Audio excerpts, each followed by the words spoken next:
ঘুরতে ঘুরতে হঠাৎ করে একটা বাড়ির মধ্যে ঢুকে পড়েছেন। ওই ঘরের মধ্যে দুইজন মহিলা ছিল, মা এবং বেটি। হুজুর বিছানার মধ্যে না গিয়ে ঘরের মেঝোতে গিয়ে বসে পড়লেন, মাটির উপরে বসে পড়েছেন। মা বেটি ডাক দিয়ে বলেন, ও আল্লাহর ওলি, আমরা আপনাকে চিনি, আপনি হচ্ছেন আব্দুল কাদের জিলানী রাহমাতুল্লাহ আলাইহি। আপনি আমাদের বাড়িতে আমাদের ঘরের মধ্যে ঢুকে বিছানায় না বসে নিচে কেন বসে বললেন? হুজুর হুজুর কোনো কথা বলে না। কিছুক্ষণ পর আল্লাহর ওলি হযরত আবু সাদ চক্ষু মুছতে মুছতে যখন ঘর থেকে বের হতে যায়, ওই সময় মা এবং বেটি ধরেছে, ও আল্লাহর ওলি, কোনো কথা না বলে আমাদের বাড়ি থেকে বের হয়ে যাচ্ছেন, কেনই বা আসলেন, কেনই বা চলে যান, কিছুই তো বুঝি না। হুজুর একটু দাঁড়ান, একটু মেহমানদারি করার সুযোগ দেন। হযরত আব্দুল কাদের জিলানী রাহমাতুল্লাহ আলাইহি বলছিলেন, মা আমি তো যাবো উত্তর বারাক বাড়িতে দাওয়াত খেতে, কিন্তু তোমার বাড়িতে কেন আসলাম মা? আমি যখন আমার বাড়ির থেকে দাওয়াতের আলা বাড়ির দিকে যেতেছিলাম, হঠাৎ করে দেখি আমার রাসূল পাক সাল্লাল্লাহু আলাইহি ওয়াসাল্লাম তার সাহাবীদেরকে নিয়ে তোমার বাড়ির মধ্যে হুজুর তাশরীফ আনছেন। আমি লক্ষ্য করে দেখলাম আমার নবী পাক সাল্লাল্লাহু আলাইহি ওয়াসাল্লাম তোমার ঘরের মধ্যে ঢুকে তাশরীফ আনছেন। ও আমার নবী পাককে দেখার পর সাহাবা হুজুররা বসেছেন, এই জন্য আমি বড়পুর আব্দুল কাদের জিলানী, আমি মাটির মধ্যে আল্লাহ রসুলের সম্মান, আল্লাহ রসুল উপরে বসেছেন, আমি মাটির মধ্যে আল্লাহ নবীর সম্মানে বসে পড়েছি। কিছুক্ষণ পর দেখি আমার নবী সাহাবীদের নিয়ে উঠে যখন রওনা করে চলে যাচ্ছেন, ওই সময় আমিও উঠে মা তোমার বাড়ির থেকে বের হচ্ছে। ও মা, আমি জানতে চাই কি এমন আমল করলে তোমরা, যে কারণে দিন দুনিয়ার বাদশা মুহাম্মদুর রাসূলুল্লাহ সাল্লাল্লাহু আলাইহি ওয়াসাল্লাম তোমার বাড়ির মধ্যে তাশরীফ রাখলে?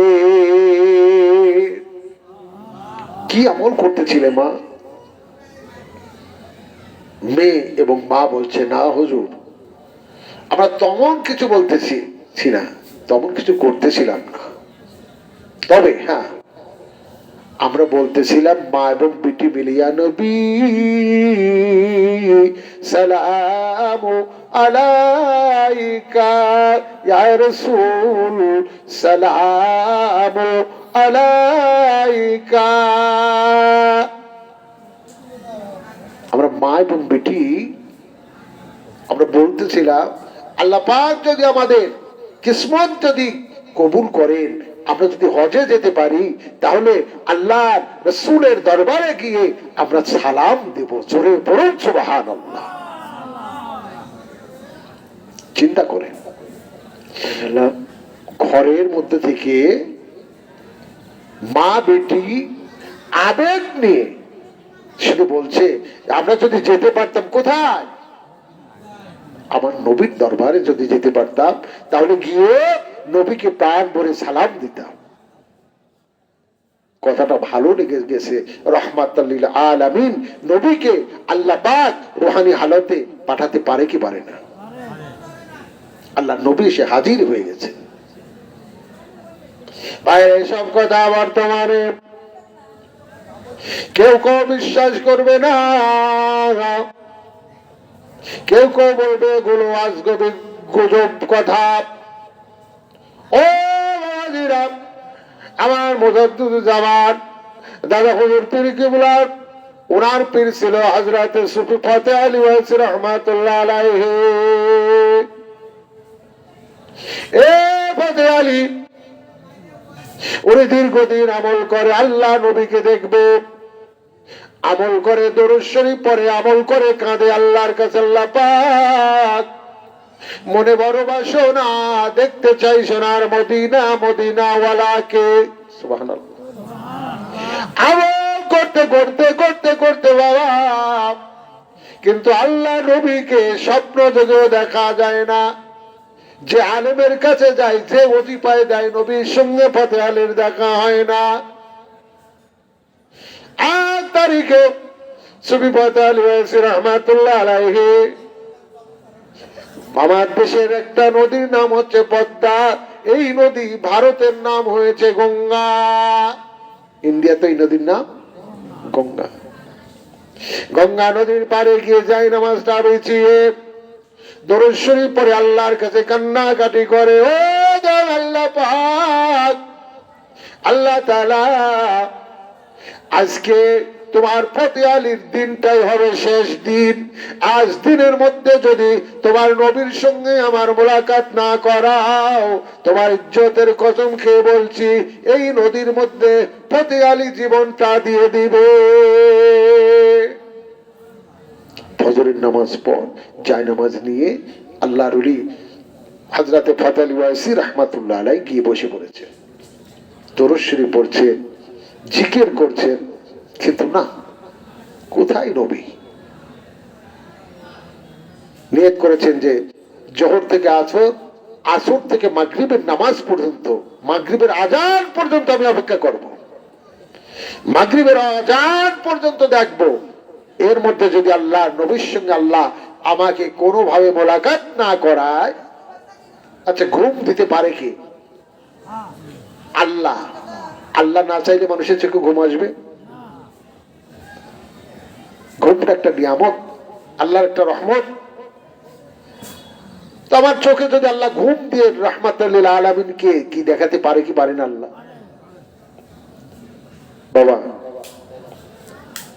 হাজারো কিতাব বের আলেম আল্লামা রুহুল আমিন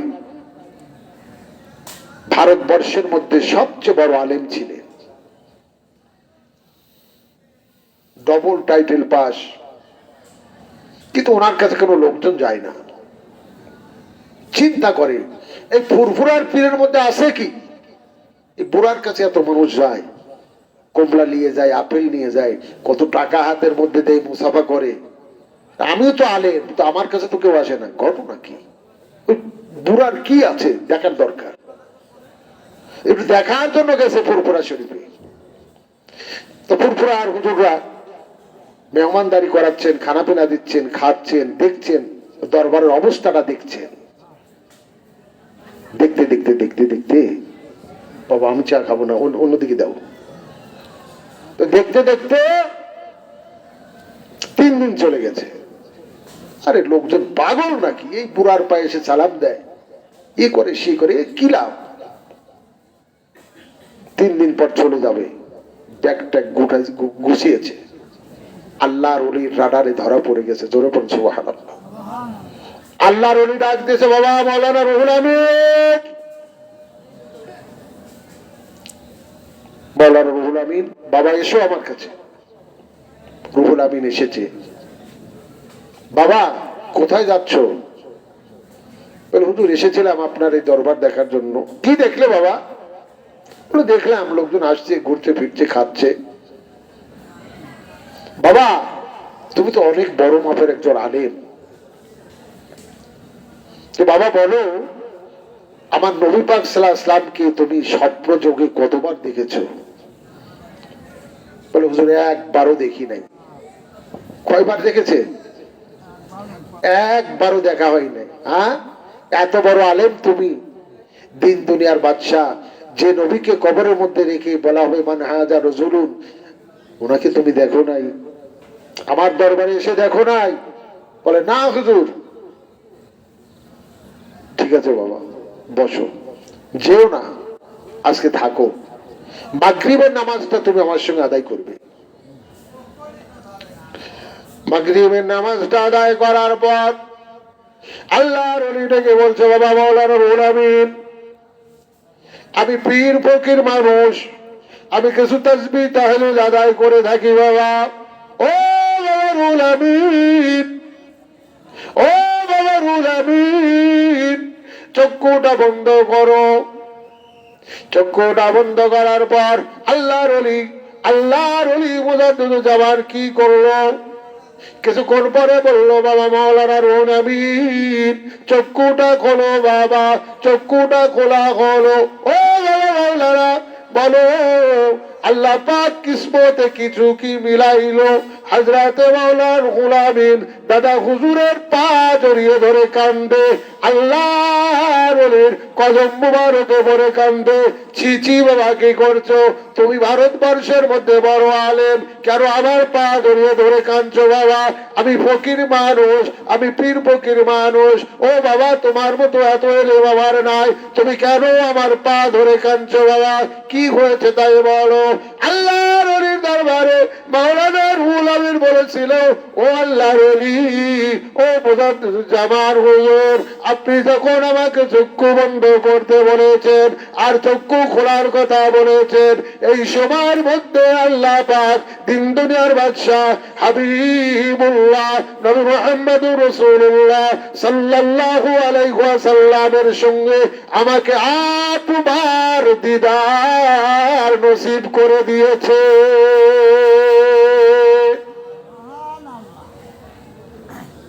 কবার?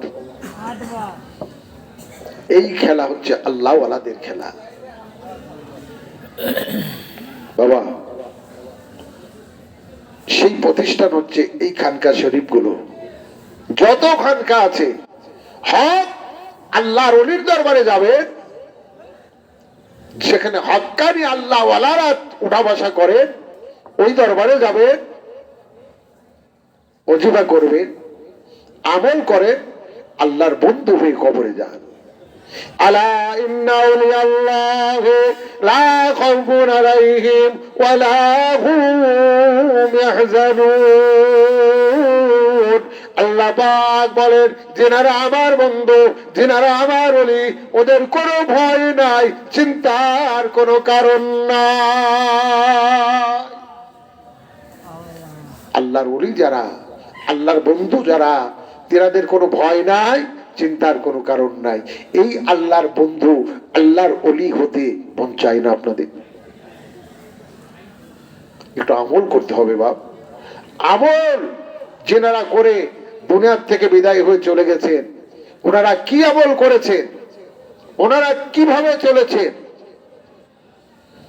এগুলো আমাদের দেখতে হবে এবং সেই অনুযায়ী আমাদের আমল করতে হবে। ভাইরা আমার, কিন্তু আমি কোরআনুল কারীমের মধ্যে পড়লাম, আলহাকুমুত তাকাসুর, মানুষ বেশি বেশি বেশি বেশি দুনিয়ার প্রাচুর্যতা লাভ করার প্রতিযোগিতায় লিপ্ত হয়ে পড়েছে। হাত্তা জুরতুমুল মাকাবির, এমনকি আল্লাহর বান্দারা এই দুনিয়া দুনিয়া করতে করতে কবর পর্যন্ত চলে যায়। আপনি দেখেন, আজকে আপনার বাড়ির পাশে একজন একতলা একটা ঘর করেছে ছাদ করে, আপনার মধ্যে প্রতিযোগিতা আসবে, আরে অমুক ঘর করেছে একতলা করে, আমি না করলে কেমন হয়, ঠিক কিনা?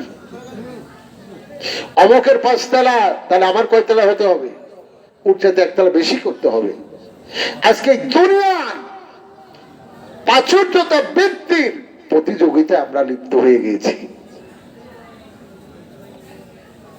অথচ মুসা আলাইহিস সালাম রাস্তা দিয়ে যেতে দেখে রাস্তার পাশে একজন বুড়ি মহিলা একটা লাশ নিয়ে বসে বসে কাঁদছেন। কে দেখছেন? মুসা আলাইহিস সালাম। আল্লাহর নবী ডাক দিয়ে বললেন, বুড়িমা, এই লাশটা কার মা? এই লাশটা কার? আর তুমি এখানে কাঁদছো কেন? বুড়ি বলছে যে, আরে যাও তো বাবা, তুমি যেখানে যাচ্ছ যাও যাও। মুসা আলাইহিস সালাম বলছে, না মা, কে তুমি, কোথায় বাড়ি তোমার, আর লাশটাই বা কার? কেন কাঁদছো মা বলো? আরে লোক, তোমার তো শরম নাই? আমি বলছি তুমি যাও, তোমার সঙ্গে কথা বলে আমার কাজ নাই। আমি মুসা নবীর জন্য অপেক্ষা করতেছি, আমি কথা বলবো মুসার সাথে। কাকে বলে? মুসা কি বুড়ি চেনে? আচ্ছা, তাহলে মুসা আলাইহিস সালাম যদি এই কথা বলে, তাহলে মুসা কি আর খুঁজে পাবে বুড়ি? আল্লাহ নবী মুসা আলাইহিস সালাম বললেন, বুড়িমা, আল্লাহ যদি তোমার হায়াত কিয়ামত পর্যন্ত দেয়, বুড়ি মুসা কি তুমি পাবে? বলে, পাই পাবো, না পাই না পাবো, তুমি যাও তো বাবা, তুমি যাও, আমার কাটবে দাও। মুসা আলাইহিস সালাম বলতেছে যে, না রে মা, বলো না, এই লাশ কার? এ তো মহা মুশকিলে বললেন। আচ্ছা, মানুষ যখন কান্নাকাটি করে সেই সময় যদি কেউ কিছু জিজ্ঞাসা করে, কান্দা বন্ধ করে কথা বলতে কিন্তু একটু শরম শরম করে, ঠিক কিনা? বুড়ি বলছে যে, তুমি তো ছাড়বে না, আমি এখানে বসে আছি মুসা নবীর জন্য। মুসা নবীকে পেলে মুসা নবীর আল্লাহর কাছে মুসা নবীর মাধ্যমে জানবো, আল্লাহর কি আমাকে চোখে পড়ে না? কিছু মানুষ আছে, আল্লাহ আমাকে মৃত্যু দেয় না, আল্লাহর সহি পড়ে না, কি বলে না এরকম কথা? আমাকে এই আমার এই গেদা ছেলে নাতিকে নেওয়ার কি দরকার, তার জানটা নেওয়ার কি দরকার? আল্লাহ কি আমি বুড়ো মানুষ, আমাকে চোখে পড়ে নাই? হযরতে মুসা আলাইহিস সালাম বলছে, মা, তোমার এই গেদা ছাওয়াল নাতি বয়স কত? মনে করেন সেই সময় 300 বছর। আচ্ছা, 300 বছরের কোন মানুষ কি গেদা ছাওয়াল হতে পারে? যে এই কথা বলেছে, মুসা আলাইহিস সালাম ঠিক করে হেসে ফেলেছে। আচ্ছা, কোন মানুষের দুঃখে যদি কেউ হাসে, ওই দুঃখ পড়া মানুষটার রাগ উঠবে কি উঠবে না? কথা বলে। বুড়ি খেপে গেছে, কয়, এই জন্যই তো কইছি যে তোমার মতো লোকের সাথে কথা কয় আমার হবি না, যাও তুমি বেয়াদব। কাক্ষ আল্লাহ নবী মুসাকে। মুসা আলাইহিস সালাম ডাকতে পারে, বুড়িমা, বেয়াদব বলো আর যাই বলো, তোমার নাতির বয়স বলছো 300 বছর। ও বুড়িমা, এমন একটা জামানা আসবে যে জামানার পয়গম্বরের বয়স হবে মাত্র 63 বছর। কয় বছর? বুড়িমা, যিনাকে আল্লাহ পাক সৃষ্টি না করলে কুল কায়নাত কোনো কিছু সৃষ্টি করতো না, এই নবীর বয়স হবে 63 বছর। তখন আল্লাহর নবীর বয়স হবে 63 বছর। এই কথা বলে মুক্তা দানার মতো চোখের পানি ছেড়ে পয়গম্বর মুসা আলাইহিস সালাম কাঁদতেছে। আর এইবার বুড়ি মুসা নবীর কান্না দেখে বুড়ি খিলখিল করে হাসে। কি সাবজেক্ট উল্টে গেল না? আগে কাঁদছে বুড়ি, হাসছে কে? মুসা। এবার মুসা নবী কাঁদে, বুড়ি হাসে। মুসা নবী কয়, বুড়ি যতই হাসো। বুড়ি কয়, কি নাম তোমার? আমি জানি না, কিন্তু কথা শুনে মনে হয় তুমি কেউ একটা ভালো কোনো লোক হবে। মুসা আলাইহিস সালাম কয়, আমার নাম যদি শুনতে চাও তাহলে তো তুমি চুপ করবে, তুমি যার অপেক্ষায় এখানে বসে আছো আমি সেই মুসা আলাইহিস সালাম। বুড়ি ডাক দিয়ে বলে, ও নবী মুসা, তাই যদি হয় তাহলে বলো বলো, মাত্র 63 বছর যে নবীর বয়স হবে, ওই নবীর উম্মতরা কত বছর বাঁচবে? বলে 60, 65, 100 বছর, 150 বছরের উপর নয়। কথা ঠিক কিনা? বুড়ি বলে, নবীরে, ওই সময় মানুষ কি বিয়ে শাদী করবে? বলে, হ্যাঁ, বিয়াও করবে। কয়, বাচ্চা কাচ্চা হবে? বাচ্চা কাচ্চাও হবে। বুড়ি এইবার কান্দার কয়, ও নবী মুসা, আল্লাহর কসম, আল্লাহর কসম, আল্লাহর কসম, আমি বুড়ির যদি ওই জামানায় জন্ম হতো তাহলে আমি ঘরও বাঁধতাম না, বিয়ে শাদিও করতাম না, গাছতলায় গাছতলায় বসে বসে আমি আমার মাওলার জিকির করে ইবাদত করে কাটিয়ে দিতাম। ভাইরা আমার, আজকে আমার আপনার বয়স খেয়াল করে দেখেন 60-70 হলে মানুষ আমরা মারা যাচ্ছি কি যাচ্ছি না? 60, 65, 70, 80, 100 বছরের মুরব্বী বর্তমান খুঁজে পাওয়া বড় দুষ্কর। ভালো মানুষ, সুস্থ মানুষ, কোন রোগ নাই, কোন অসুখ নাই, বিসুখ নাই, বুকের মধ্যে একটু চিহ্নিত করে উঠে ডাক্তার আসার সময় নাই, ইন্তেকাল হয়ে গেছে, স্ট্রোক করেছে, গ্যাস ফর্ম করেছে, কোন অসুখ নাই, বিসুখ নাই। এরকম ভাবে মানুষ মারা যাচ্ছে কি যাচ্ছে না? সোনারে আমার, মানিকের আমার, তাহলে সামান্য কয়েকটা দিনের জন্যই দুনিয়ার মেহমান হয়ে আসার পর 5 তলা, 5 তলা, 10 তলা দুনিয়ার প্রাচুর্যতার প্রতিযোগিতায় না নেবে, যিনার সুপারিশ ছাড়া আল্লাহর জান্নাত পাওয়া যাবে না, যিনি হচ্ছে আমাদের জন্য মডেল। লাকাদ কানা লাকুম ফি রাসূলিল্লাহি উসওয়াতুন হাসানা। আল্লাহ বলেন, আমার নবী একমাত্র উত্তম আদর্শ দিয়ে তোমাদের জন্য আমি প্রেরণ করেছি। আল্লাহ বলেন, ওয়ামা আরসালনাকা ইল্লা রাহমাতাল লিল আলামিন। আল্লাহ বলেন, আমি হলাম রব্বুল আলামিন, আর আমার হাবিব হলো রাহমাতাল লিল আলামিন, গোটা কুল কায়নাতের জন্য রহমতের নবী। জোরে পড়ুন সুবহানাল্লাহ। এই নবীর জীবনীতে এসেছে বাবা, 15 তারিখে দুপুর বেলায় জোহর নামাজের পর আমরা মসজিদে নামাজ আদায় করার পর তাড়াতাড়ি করে বাড়ি যাই খানা খাওয়ার জন্য। যাই কি যাই?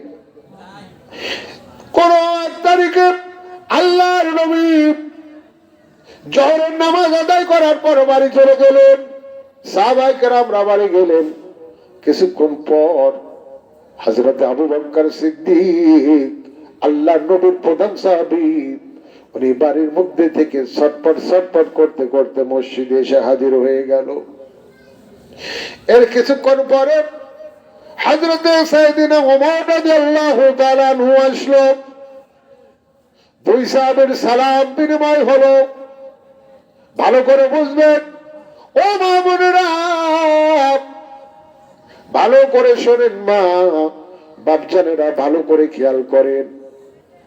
এবার প্রথম সাহাবী যিনি এসেছেন ওনার নামটা কি? আবু বকর সিদ্দিক। মুখটা বড় মলিন, শুকনা মুখ। অর্থাৎ আবু বকরের ঘরে খাবারের কোনো ব্যবস্থা নাই।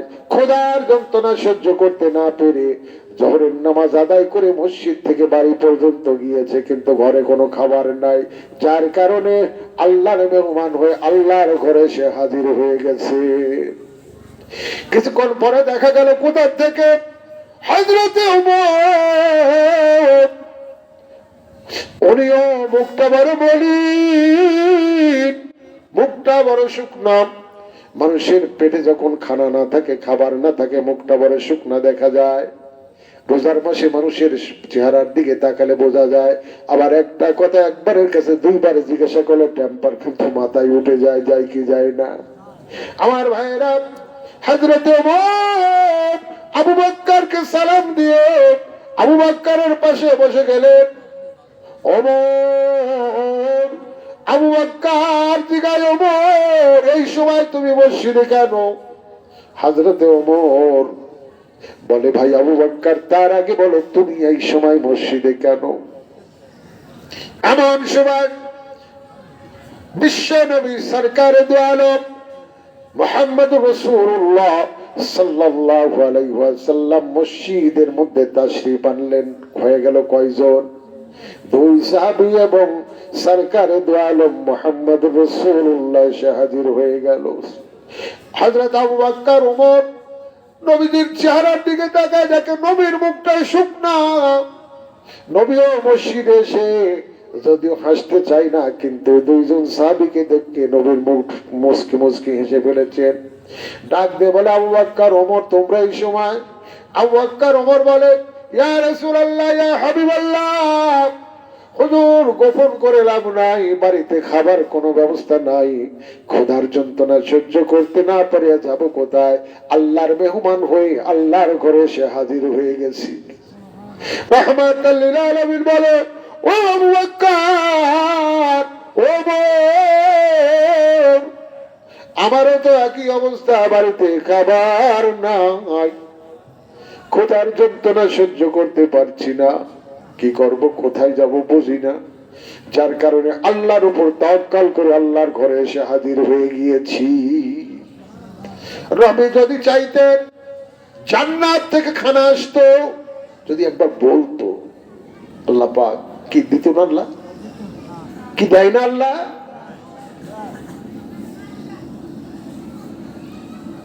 ওয়াজ একটার পর একটা আসতেছে। এই কথা বোঝাতে গেলে মানুষকে দুনিয়াতে আল্লাহ জান্নাত থেকে খানা দেয়, এই কথা যদি আমি আবার বোঝাতে চাই, তাহলে আবার আরেকটা নতুন ঘটনা আনতে হবে। যাক, ওদিকে যাবে না, সময় পাওয়া যাবে না, ঠিক আছে? হযরত আবু বকর, ওমর, আল্লাহ রাসূল, তিনজন। নবী বললেন, আবু বকর, ওমর, ওঠো, দাঁড়াও। দুই সাহাবী দাঁড়িয়ে গেছে। চলো, পাশে আমার একজন ধনী সাহাবী আছে, ওই সাহাবীর বাড়িতে যাব। ওই সাহাবীর নাম আবু আইয়ুব আনসারী। আল্লাহ নবী দুইজন সাহাবীকে নিয়ে আবু আইয়ুব আনসারীর বাড়িতে গেলেন।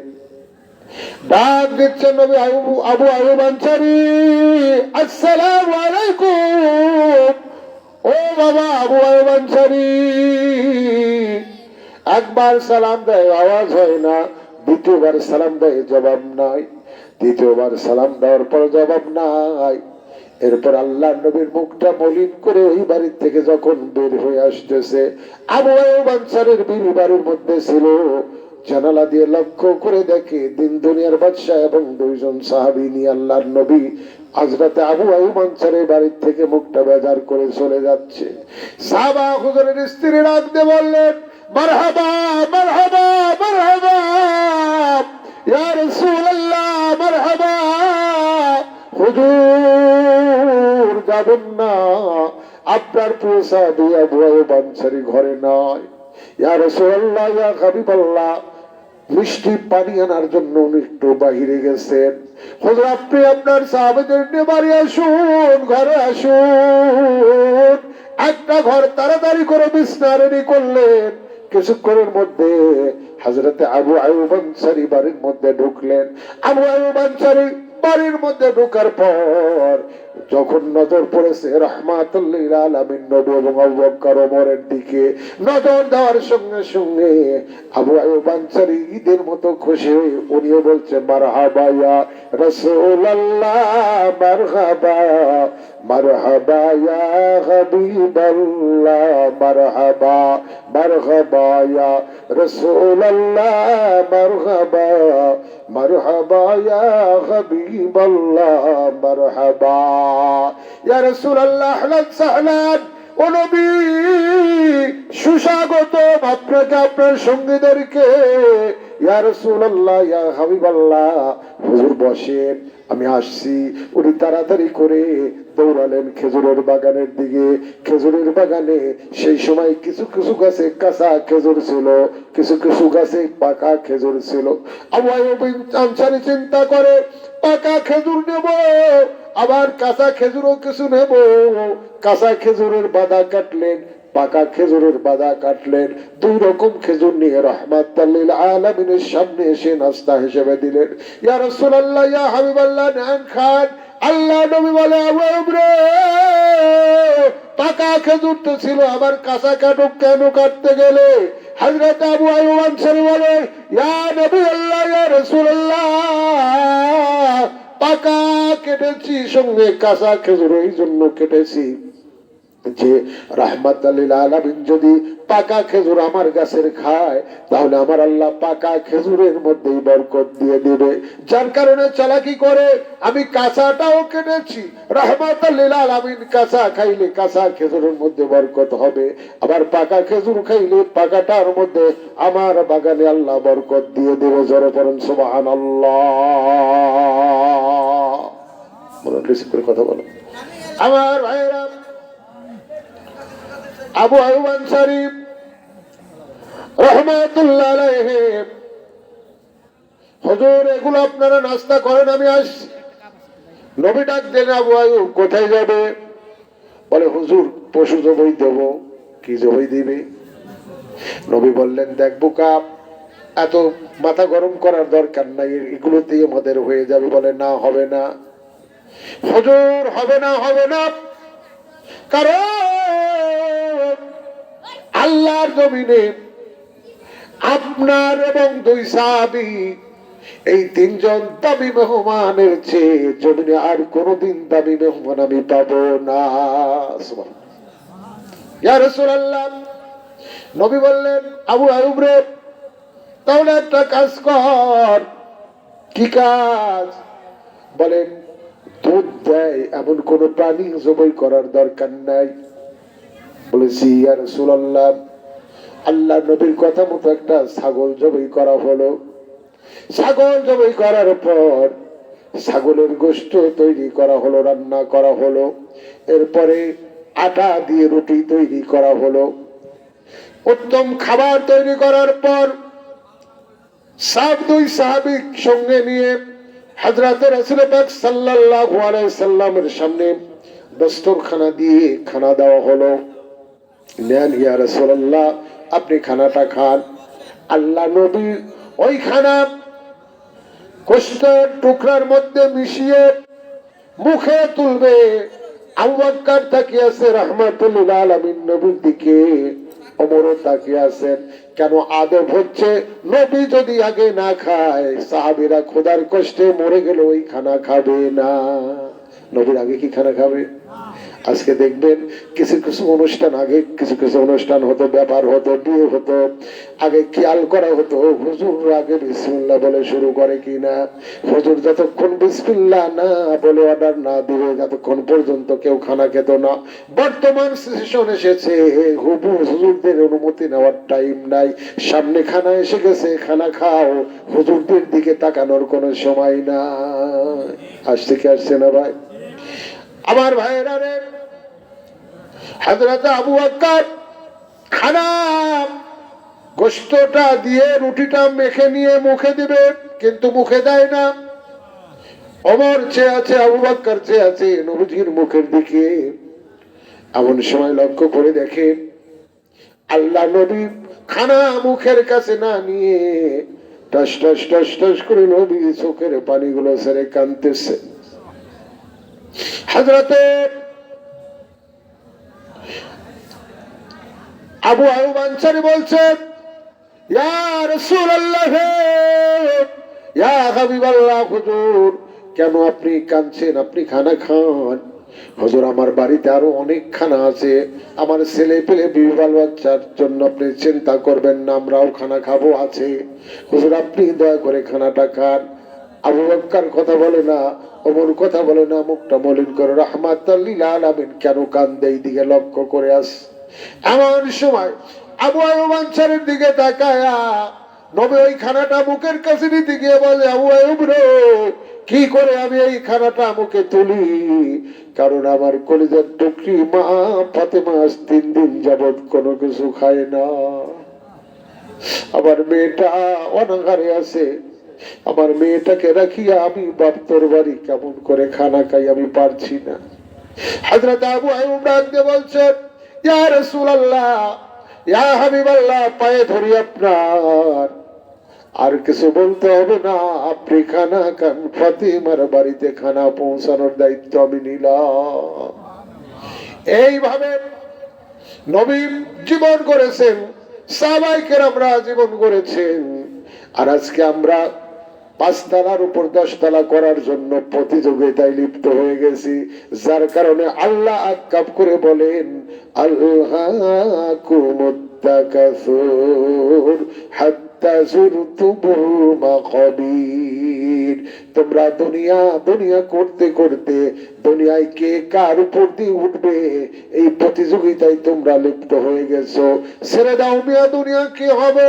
ও ভাইজানেরা, বাবুজানেরা, দুনিয়া দুনিয়া কয়দিন করবা?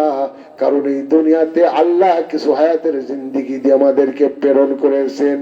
আল্লাযী খালাকাল মাউতা ওয়াল হায়াতা লিয়াবলুয়াকুম আইয়ুকুম আহসানু আমালা। দুনিয়াতে কে কত ভালো আমল করতে পারো এইটা দেখার জন্য আল্লাহ পাক এই দুনিয়াতে তোমাকে আমাকে কিছু দিনের জন্য প্রেরণ করেছেন। চাইলেও দুনিয়া ছেড়ে যেতে হবে, না চাইলেও দুনিয়া ছেড়ে যেতে হবে, আল্লাহর দরবারে হাজির হতে হবে। এই দুনিয়ায় কতটুকুন সময় পেয়েছিলাম, কত ওয়াক্ত নামাজ পড়েছি, আমরা কতটা খানা খেয়েছি, ওই খানা খাওয়ার পর আল্লাহর শুকরগুজার কতখানি করেছি, প্রত্যেকটা কাজের পদে পদে হিসাব নিকাশ আল্লাহর দরবারে দিতে হবে। মুহতারাম হাজিরিন, যার কারণে যে কথা দিয়ে কথা শুরু করছি, আমাদের গুনাহ করতে করতে কলব মারা গিয়েছে, অর্থাৎ কলবের উপরে আবরণ পড়ে গেছে, যার কারণে দুনিয়া আমাদের ভালো লাগে, পাপ করতে ভালো লাগে, কিন্তু নেকের কাজ করতে আমাদের কষ্ট হয়। এই জন্য বাবা আল্লাহ ওয়ালাদের কাছে যেতে হবে। আল্লাহ ওয়ালারা হচ্ছে রুহের ডাক্তার। রুহের ডাক্তারের কাছে গেলে উনি আপনাকে দেখে প্রেসক্রিপশন করতে পারবে। আলোচনার শুরুতে একটা ঘটনা রেখে এসেছি। আব্দুল কাদের জিলানী রাহমাতুল্লাহ আলাইহি এক মুরিদ, এত মতো হুজুর সবক দেয় কিন্তু সবক কাজে লাগে না। আল্লাহর ওলি ডাক দিয়ে বলছে, কি ব্যাপার, তুই আমার মুরিদ হওয়ার পর আমি যে আমল দেই এই আমলের তোর তাসির কেন হয় না, কাজে কেন লাগে না? কয় হুজুর আপনি ডাক্তার, আপনি ভালো জানেন কেন লাগে না। আল্লাহর ওলি মুরাকাবার মধ্যে গিয়ে দেখে আল্লাহর ওলির দরবারে একজন খাদেমা মহিলা ছিল। আল্লাহর ওলির দরবারে ছোট্ট একটা খাদেম মহিলা ছিল, কেবলই শিয়ানা হয়ে উঠছে, যুবতী হয়ে উঠছে। আর এই মুরিদের নজর ওই মহিলাটার দিকে, যার কারণে ওর কোনো ইবাদত বন্দেগী ভালো লাগে না। প্রতি মাসে খানকায় আসে শুধুমাত্র হুজুরের দরবারের ওই মহিলাটাকে পাওয়ার জন্য, দেখার জন্য। রোগ ধরছেন আল্লাহর ওলি, আল্লাহর ওলি রোগ ধরেছে। এবার আল্লাহর ওলি কি করলেন? খাদেমাকে বললেন, বিটি এদিকে আয়। একটা ওষুধ দিলেন, বলে এই ওষুধ তুই খাবি, আর তোর যে পায়খানা হলে একটা আপনার হাতিনি বলে, খাদা বলে, খাদা দিয়েছে, কয় পায়খানাটা এর মধ্যে করবি। এমন একটা ওষুধ বানিয়ে দিয়েছে যে ওষুধ খাইলে মানুষের মিউকাস বা আমাশা হয়, আর আমাশা হলে দেখবেন সাদা সাদা আম চেনেন সবাই। কিছুদিন ওই মহিলা যখন সাদা আম পায়খানা করেছেন, আর সাদা আম যার হয় তার কিন্তু চেহারা ভেঙে যায়, চেহারা নষ্ট হয়ে যায়। যদি পুরুষের সাদা আম, ডাক্তারের কাছে গেলে বলে কনিকামাশা, এই কনিকামাশা যদি কোনো পুরুষের হয় তাহলে ওর পুরুষত্বই বাতিল হয়ে যায়। যার হয়েছে সেই জানে, ওর যা কিছু ভিটামিন আয়োডিন ওই পায়ুপথ দিয়ে পায়খানার রাস্তা দিয়ে বের হয়ে যাচ্ছে, ওর সেক্স পাওয়ার বলতে থাকবে না। মা বোনদের যদি লিকুরিয়া হয়, সাদা স্রাব হয়, মা বোনদের অবস্থা মনে হয়ে যায়। তো আল্লাহর ওলি মেডিসিন দিয়ে ওই মহিলাকে বলছে যে তুই ল্যাট্রিন করবি খাদার মধ্যে। তো কিছুদিন মিউকাস ছাড়ার পর ওর চেহারাটা নষ্ট হয়ে গেছে। পরের মাসে খানকায় যখন আসছে, কে? ওই মুরিদ আসার পর আল্লাহর ওলি তখন ডাক দিয়ে বলছে যে ওই খাদেমা যে মহিলা এই মুরিদদের নাস্তা পানি দেওয়ার জন্য আসে, এবার নাস্তা পানি দেওয়ার জন্য আসছে, চেহারাটা রুগ্ন হয়ে গেছে। মুরিদ এইবার ওই মহিলার দিকে একবার তাকাইছে, আর তাকাই না। চেহারার মধ্যে সে আকর্ষণ আর নাই, নষ্ট হয়ে গেছে, আর তাকাই না। আল্লাহর ওলি বলছে তুই ওই খাদাটা নিয়ে আয়, তো তোকে যে খাদাটা দিছি নিয়ে আয়। তো খাদাটা নিয়ে আসার পর বলছে নে যেটা নে, দেখ এর দিকে তাকা, এখন ওর মধ্যে আছে মল। বলে তুই তো এই যে এর জন্য পাগল ছিলি রে। আমি একটা উদাহরণ কথা বোঝাচ্ছি আপনাদের। বলে এই মহিলার শরীরে তুই যে এতদিন ওই আমার খানকায় ওটা বসা করছিস আল্লাহকে পাওয়ার জন্য না, আল্লাহকে পাওয়ার জন্য না, তুই এই মেয়ে লোকের জন্য আসছিস।